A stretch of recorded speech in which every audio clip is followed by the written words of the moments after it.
If you comment Cleopatra was black or Cleopatra was white on Instagram, you will find yourself overwhelmed by the comments of angry people. But why? Cleopatra, one of the most discussed and famous women in history. Ever since Netflix released Queen Cleopatra, one question sparked a lot of debate. What was her true ethnicity? To find that out, we must go back in time.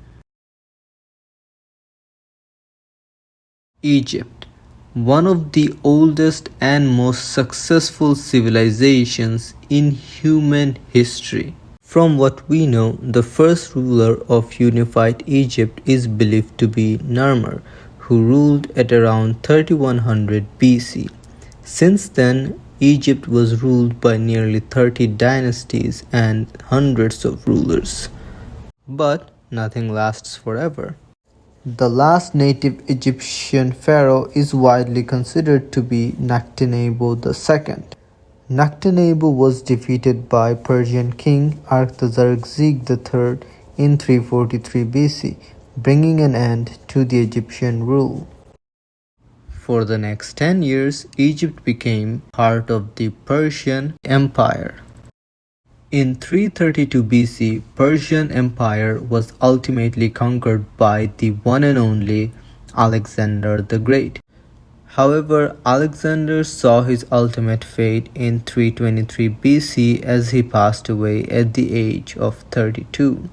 Alexander didn't leave any clear heir or successor. Once he was asked about naming an heir, he replied, "To the strongest." Surely this wouldn't start decade-long wars and bloodshed, right? After his death, his generals, trying to prove themselves as the strongest one, started fighting each other and divided the empire. One of them was Ptolemy Soter. Ptolemy Soter was a Greek Macedonian general who served under Alexander and ruled Egypt after his death. After years of fighting, eventually he declared himself pharaoh of Egypt in 305 BC, and thus comes the name Ptolemaic dynasty.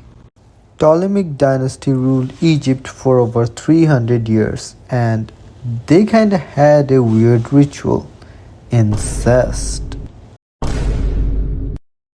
To keep Macedonian bloodline pure, Ptolemy's descendants started marrying within the family. Cleopatra was the last pharaoh of the Ptolemaic dynasty.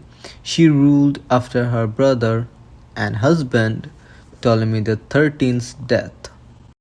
And because of her Greek ancestry and family inbreeding, historians mostly agree that she was Macedonian Greek. And more importantly, we have some historical evidence supporting this. Ancient paintings discovered in Pompeii and Herculaneum are believed by many historians to depict Cleopatra. They generally portray a woman with relatively light features, pale skin tone, and appearance consistent with her Greek ancestry. So was Cleopatra Egyptian? Yes, she was the queen of Egypt. But ethnically, most evidence points to her being predominantly Macedonian Greek.